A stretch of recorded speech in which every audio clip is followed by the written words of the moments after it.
لیکن پھر بھی تم نے جتنی ہمت کرنی تھی کر لی، جتنا سمجھانا تھا سمجھا لیا۔ اب جب تمہاری اپنی ہی بہن کو کچھ لحاظ نہیں رہا تو پھر پیچھے بات کیا رہ جاتی ہے؟ کیوں خود کو ہلکان کیے ہوئے ہو؟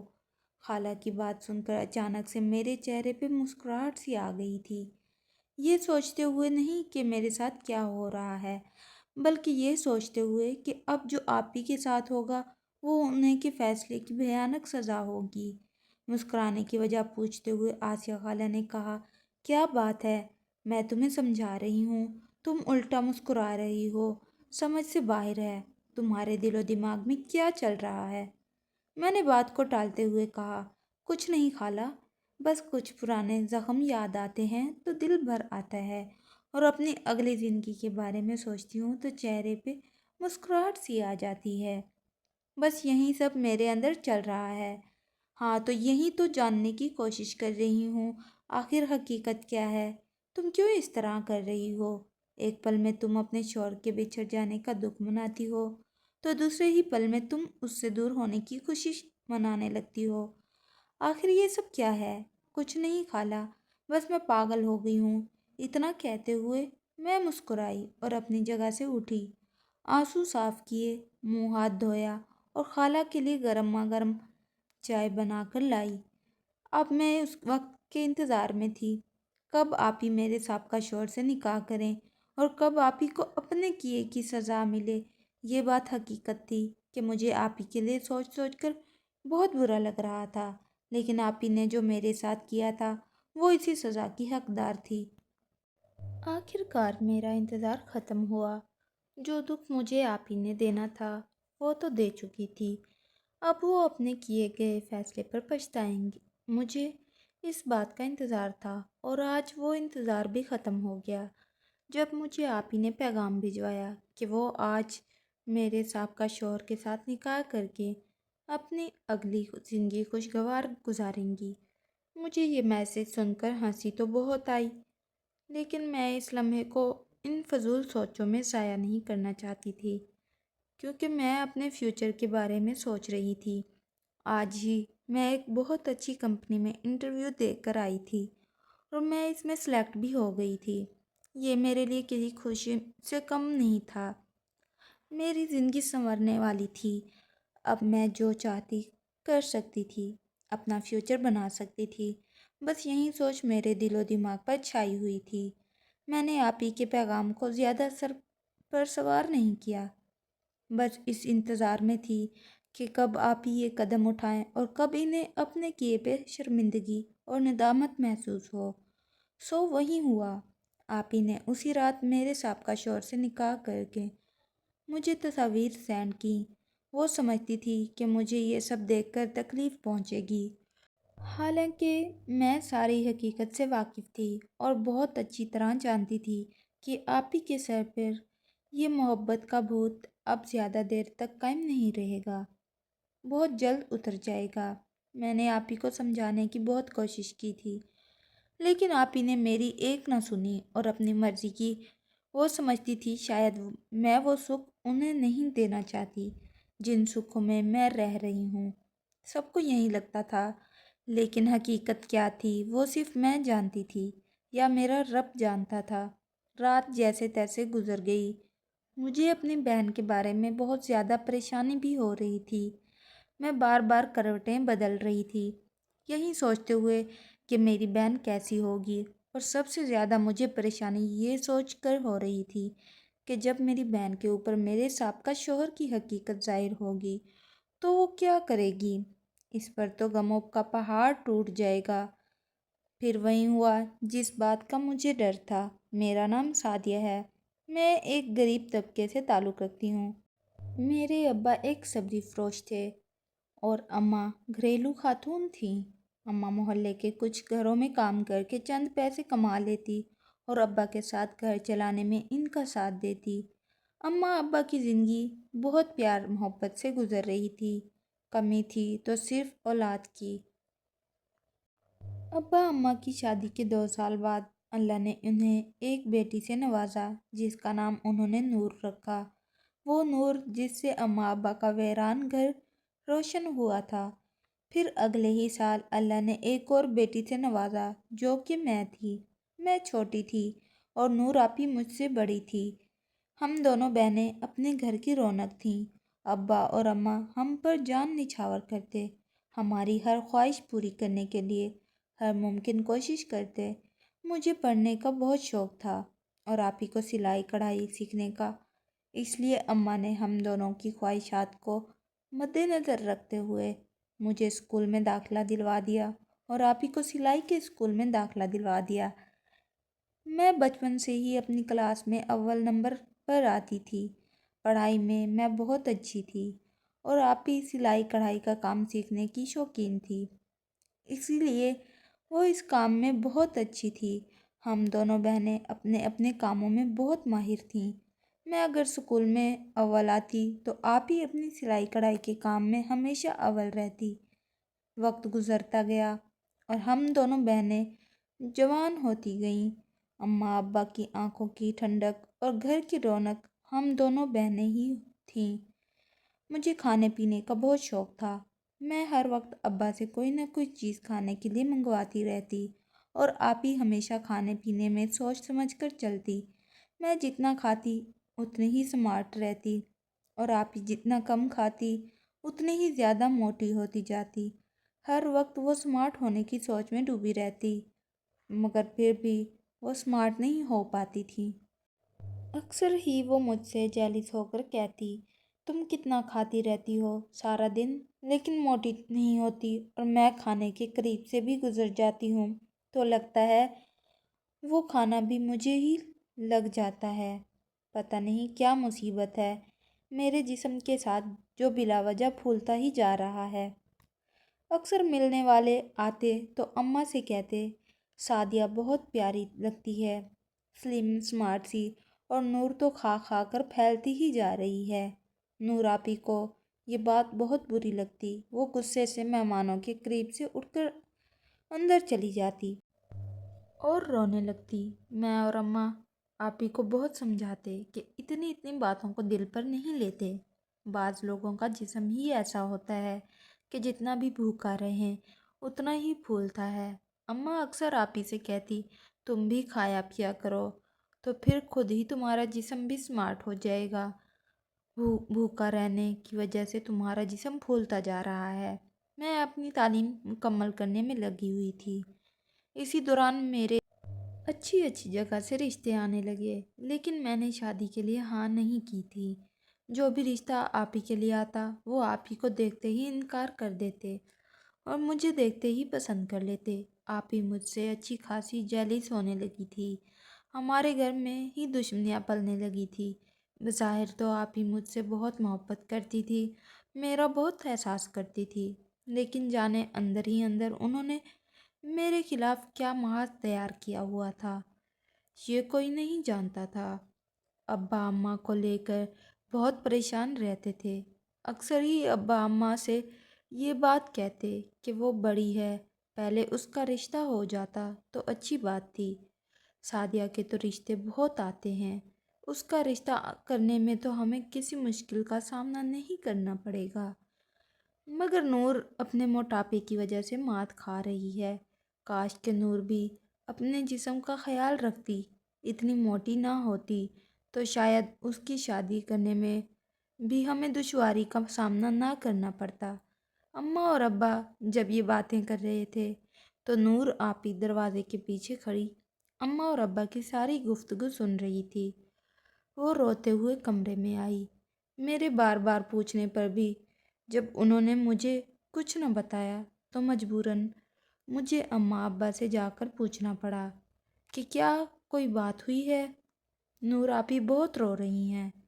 تب ابا نے کہا، کچھ نہیں، بس میں اس کی شادی کو لے کر بہت پریشان ہوں، اسی کے بارے میں بات ہو رہی تھی، شاید اس نے سن لی ہو۔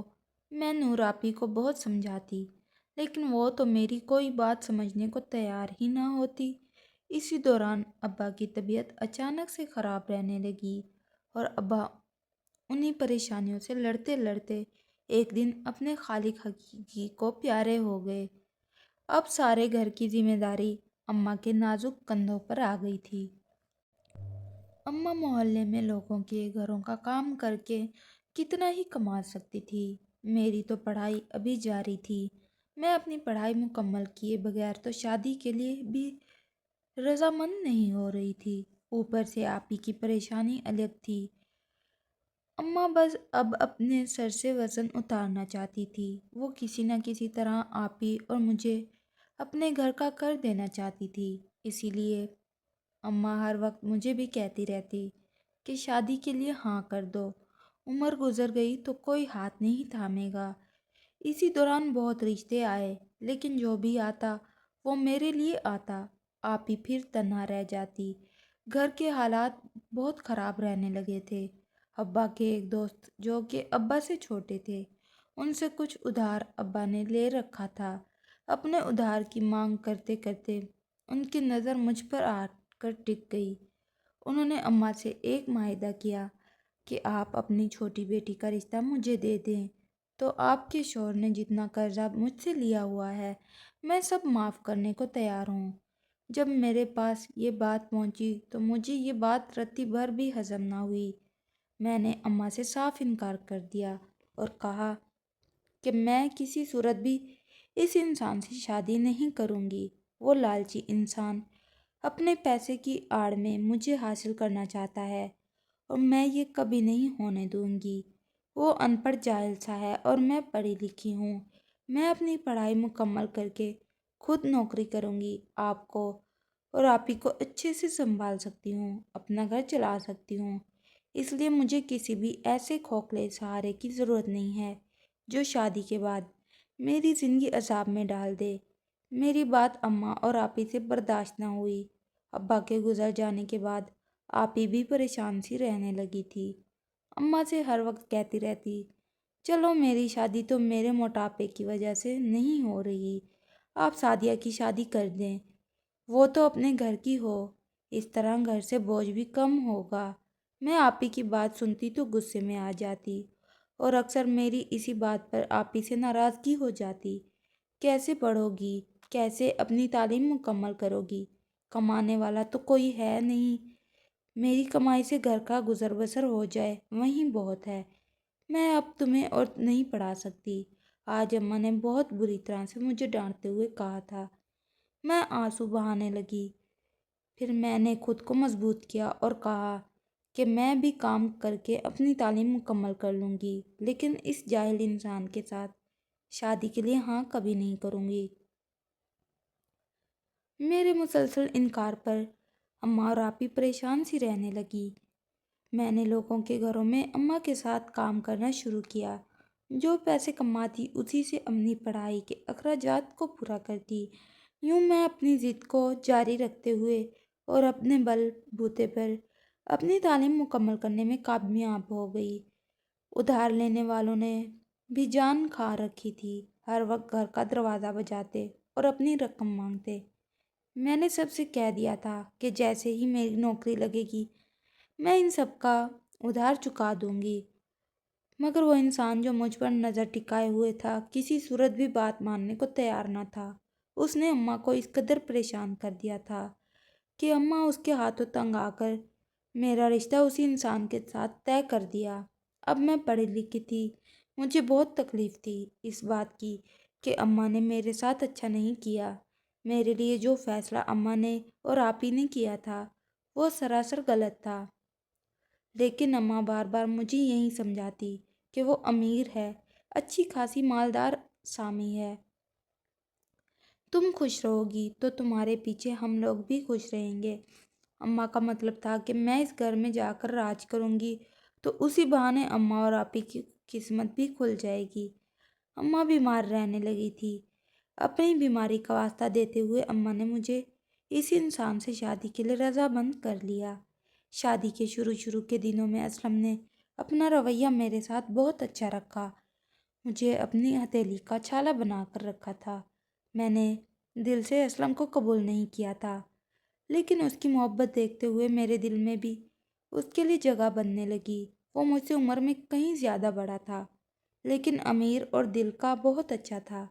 یہی سوچتے ہوئے کہ اس کی وجہ سے میرے میکے والوں کے لیے آسانیاں بنیں گی، میں نے خاموشی اختیار کی اور اسے دل سے اپنا شوہر مان لیا، مگر میں نہیں جانتی تھی کہ اس کے دل میں کس قدر بے ایمانی چھپی ہے، وہ کس قدر ظالم صفت انسان تھا۔ یہ تو کچھ ماہ اس کے ساتھ گزارنے کے بعد مجھے احساس ہوا۔ میں جب بھی اسلم کے ساتھ اپنی ماں سے ملنے کے لیے جاتی تو میری ماں مجھے اسلم کے ساتھ خوش دیکھ کر بہت راضی ہوتی اور کہتی کہ دیکھا، میرا فیصلہ غلط نہیں تھا۔ میں نے کبھی اپنے دل کی بات اپنی ماں یا آپی سے نہیں کی تھی۔ میں جانتی تھی کہ میری ماں بیمار رہتی ہیں اور وہ میرا صدمہ قطعاً ہی برداشت نہیں کر پائیں گی۔ میں آپی کا دکھ بہت اچھی طرح سے سمجھتی تھی۔ آپی کے ساتھ بھی اپنا دکھ شیئر کرنے میں مجھے بالکل بھی اچھا محسوس نہیں ہوتا تھا۔ میں چاہتی تھی کہ وہ جتنی دکھی ہے اس کے دکھ میں اور اضافہ نہ ہی کروں تو بہتر ہے۔ اپنی زندگی کے بارے میں نے کبھی کسی سے ذکر نہیں کیا تھا۔ عزیز و قریب رشتہ دار جو بھی مجھ سے میرے شوہر کے بارے میں پوچھتا تو میں تعریفوں کے پل باندھتی اور خوش ہونے کا ناٹک کرتی۔ کبھی کبھی میں اماں سے یہ ضرور کہتی کہ آپ نے میرے ساتھ اچھا نہیں کیا، تو میری بات سن کر فوراً سے آپ ہی کہتی، اتنا تو وہ تمہیں خوش رکھتا ہے، اتنا دولت مند ہے، اور تمہیں کیا چاہیے؟ تم تو شروع سے ہی اسے ان پڑھ جاہل سمجھتی تھی، یہی وجہ ہے کہ تم نے آج بھی اسے دل سے قبول نہیں کیا، اسی لیے اس میں خامیاں نکالنے کی کوشش کرتی رہتی ہو۔ میں جب بھی اسلم کے بارے میں کوئی بات کرنے لگتی تو آپ ہی مجھے جھاڑ کر رکھ دیتی۔ وہ سمجھتی شاید میں دل سے اسے پسند نہیں کرتی تھی، اسی وجہ سے میں اس کی برائی کرنے کی کوشش کرتی ہوں۔ حالانکہ سچائی کیا تھی یہ میں جانتی تھی یا میرا رب جانتا تھا۔ شادی کو 1 سال کا عرصہ گزرا تو اماں کا انتقال ہو گیا۔ آپ ہی بالکل تنہا رہ گئی۔ اب میں اپنی بہن کو اکیلا نہیں چھوڑ سکتی تھی۔ میں چاہتی تھی کہ وہ بھی ہمارے ساتھ ہمارے گھر میں آ کر رہنے لگے۔ میں اپنی بہن کو اپنے پاس لانے کا فیصلہ کر چکی تھی۔ میں نے اسلم کو بہت منت سماجت کر کے منایا تھا کہ وہ آپ ہی کو میرے ساتھ رہنے کی اجازت دے دے۔ بظاہر تو اسلم ہر کسی کے سامنے بہت اچھا رہتا تھا۔ اس نے کبھی کسی کو اس بات کا احساس نہیں ہونے دیا تھا کہ اس کا اور میرا رشتہ کیسا ہے۔ دن کے وقت اسلم کسی بھی نیک انسان سے کم نہ ہوتا، لیکن رات کے وقت مجھے اسلم کی حقیقت جان کر بہت تکلیف ہوتی، خوف آتا، میں پھوٹ پھوٹ کر روتی۔ سمجھ سے باہر تھا کہ اب میں کیا کروں، کر بھی کچھ نہیں سکتی تھی۔ شادی کو 1 سال کا عرصہ ہو گیا تھا اور میں امید سے بھی تھی۔ اب میں کیا کرتی، کہاں جاتی؟ ایک ماں کا سہارا تھا، وہ بھی اس دنیا میں نہیں رہی۔ بہن تھی تو وہ بھی میرے در پر آ کر بیٹھی ہے۔ میں بہت پریشان رہتی تھی۔ سارا دن تم مسکراہٹ اور چہرے پر ہنسی رکھتے ہوئے گزر جاتا، لیکن رات بہت تکلیف میں گزرتی۔ میں کسی سے اپنا دکھ شیئر نہیں کر سکتی تھی، کسی کو کچھ نہیں بتا سکتی تھی۔ آپ ہی جب بھی اسلم کی تعریف کرتی تو میں آپ ہی سے کہتی، آپ ہی یہ تو وہی جانتا ہے جس کے اوپر بیتتی ہے، آپ کچھ نہیں جانتی۔ اتنا کہہ کر میں خاموش ہو جاتی اور وہ ہمیشہ کی طرح سر مارتے ہوئے کہہ دیتی، تمہیں تو اس بندے کی نیکی نظر نہیں آتی، وہ کس قدر اچھے اخلاق کا مالک ہے، کتنا محبت کرنے والا ہے۔ اگر وہ میرا شوہر ہوتا تو میں تو اس کے پاؤں دھو دھو کر پیتی۔ آپ ہی کی اس بات پر مجھے حیرانگی تو ہوتی، لیکن ساتھ ہی ساتھ میں یہ بھی سوچتی کہ اگر وہ آپ کا شوہر ہوتا تو آپ ایک لمحے کے لیے بھی برداشت نہ کرتی، مگر زبان سے کچھ نہ کہتی، سوچ میں ہی آپ ہی کو جواب دے دیتی۔ وقت ایسے ہی گزرتا گیا اور میں نے ایک ننھی سی بچی کو جنم دیا جو ہو بہو میری کاپی تھی۔ اللہ نے مجھے ایک بیٹی سے نوازا تھا۔ بیٹی کی پیدائش سے پہلے میرا کبھی کبھی دل کرتا تھا کہ میں خودکشی کر لوں، لیکن جب اللہ نے مجھے بیٹی سے نوازا تو مجھے اپنی زندگی قیمتی لگنے لگی۔ مجھے اس بات کا احساس ہونے لگا کہ کسی اور کو نہ صحیح، لیکن اس بچی کو میری ضرورت ہے اور میں اسی کے لیے زندہ رہوں گی۔ میں نے اپنی بچی کے لیے جینا شروع کیا۔ میرا سارا وقت آئرہ کے ساتھ گزر جاتا۔ آئرہ بہت ہی خوبصورت بچی تھی۔ میں آئرہ کے ساتھ سارا دن گزار دیتی اور رات بھی آئرہ کے ساتھ ہی گزار دیتی۔ میں کئی دفعہ اللہ کا شکر ادا کرتی کہ جس نے مجھے اولاد سے نوازا تھا اور میری راتیں بھی سکون میں آ گئی تھیں۔ اسلم بہت ضد کرتے، وہ چاہتے کہ میں عائرہ کو آپ ہی کے پاس پکڑا کر رات ان کے ساتھ سکون سے گزاروں، جیسے اسلم سکون کہتے تھے۔ میرے لیے وہ کسی عذاب سے کم نہیں تھا۔ میرا دل نہیں مانتا تھا۔ میں بہت خوف زدہ ہو جاتی تھی جب میں اس بارے میں سوچتی تھی کہ مجھے آج اپنے کمرے میں سونا پڑے گا۔ میں نے عائرہ کا بہانہ لگا کر ایک الگ کمرے میں رہنا شروع کر دیا۔ عائرہ ساری رات جاگتی تھی۔ میں ساری رات اس کے ساتھ کھیلتی اور باتیں کرتی گزار دیتی۔ اسلم سے یہ بات برداشت نہیں ہوتی تھی۔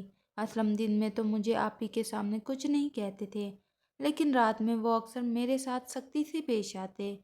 پر میں اپنی بیٹی کی آڑ میں اسلم سے دوری بنانے میں کامیاب ہو گئی۔ میں نے تو اسلم سے دوری اختیار کر لی تھی، لیکن نہ جانے کب آپ ہی اور اسلم کے درمیان محبت کی کہانی سٹارٹ ہوئی۔ مجھے پتہ ہی نہیں چلا۔ آپ ہی میرے ہی گھر میں رہتے ہوئے میرے ہی شوہر کے ساتھ محبت کرنے لگی۔ آہستہ آہستہ اسلم کا رجحان میری طرف سے ہٹنے لگا، اور میں یہ سمجھتی رہی کہ شاید اسلم اس بات کو سمجھ گئے ہیں کہ بیٹی کی وجہ سے میں انہیں وقت نہیں دے پاتی۔ لیکن اندر کیا بات چل رہی تھی یہ تو کسی کو پتہ نہیں تھا۔ میں اپنی بیٹی کے ساتھ خوش تھی، اور آپ ہی اسلم کے ساتھ پہلے تو مجھے سمجھ نہیں آتی تھی۔ میں ایک عام سی بات سمجھ کر ہر بات کو نظر انداز کر دیتی تھی۔ پھر آہستہ آہستہ مجھے اس بات کا احساس ہوا کہ آپ ہی آہستہ آہستہ میری جگہ لینے کی کوشش کر رہی ہیں۔ تب میں نے آپ ہی کے آگے ہاتھ جوڑے، ان کے پاؤں پکڑے اور انہیں سمجھانے کی بہت کوشش کی، لیکن آپ ہی سمجھنے والی سٹیج سے گزر چکی تھی۔ پہلے تو آپ ہی اور اسلم نے صاف انکار کر دیا کہ ان کے درمیان کوئی رشتہ ہے۔ کئی ماہ ایسے ہی چھپ چھپ کر محبت کرنے میں گزار دیے۔ پھر آخر کار دونوں کے دلوں سے ڈر اور خوف ختم ہو گیا، اور وہ کھل کر سامنے آ گئے۔ آپ ہی نے میرے گھر میں کھڑے ہو کر اس بات کا اقرار کیا کہ وہ میرے شوہر سے محبت کرتی ہیں اور اسی سے شادی کریں گی۔ آپ ہی کا موٹاپے کی وجہ سے کہیں رشتہ نہیں ہوتا تھا، لیکن میں کبھی نہیں جانتی تھی کہ آپ ہی اپنے موٹاپے کی آڑ میں میرے ہی گھر میں آگ لگا دیں گی۔ وہ مجھ سے میرا ہی شوہر چھین لیں گی۔ پہلے تو مجھے اس بات پر بہت رونا آتا۔ میں نے بہت ہنگامہ بھی کیا، اسلم سے بھی لڑی جھگڑی، لیکن کچھ حاصل نہ ہوا۔ آپ ہی وہ تو غیر ہے، میرا اپنا نہیں ہے، وہ نہیں سمجھ سکتا میری تکلیف کو۔ آپ تو میری اپنی سگی بہن ہیں۔ آپ نے کیسے میرے گھر کو توڑنے کا فیصلہ کر لیا؟ کیسے یہ فیصلہ کیا کہ آپ میرے ہی شوہر کے ساتھ نکاح کریں گی اور میرا گھر توڑیں گی؟ خدا کا واسطہ ہے آپ ہی یہ ظلم مت کریں، مجھ پر رحم کھائیں، میرا گھر مت توڑیں۔ میں نے اپنی بہن کے آگے گر گرا کر اپنا گھر بچانے کی کوشش کی تھی، مگر میری بہن نے تو میرے شوہر کے عشق میں پاگل ہو چکی تھی۔ اسے کچھ بھی دکھائی نہیں دے رہا تھا کہ وہ کیا کر رہی ہے۔ میں نے بھی اپنی بہن کے آگے اور اسلم کے آگے رونے کا ناٹک کرتے ہوئے یہ دہائی دی کہ میں اپنا گھر تباہ نہیں کرنے دوں گی۔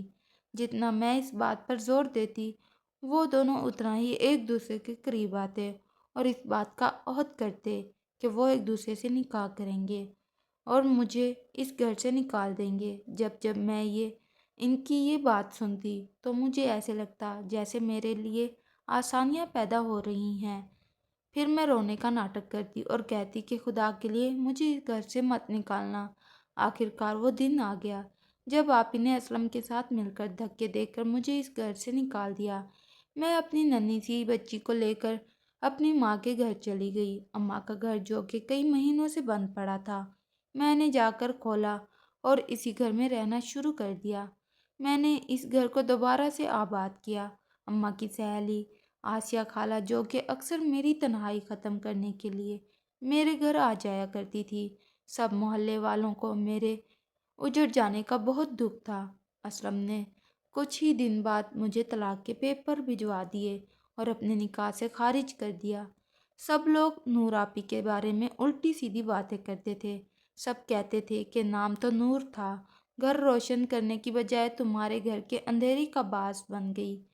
میں سب کی باتیں سنتی، مجھے بہت دکھ ہوتا۔ تکلیف مجھے صرف اس بات کی تھی کہ آپ ہی میرے شوہر کی حقیقت نہیں جانتی تھی۔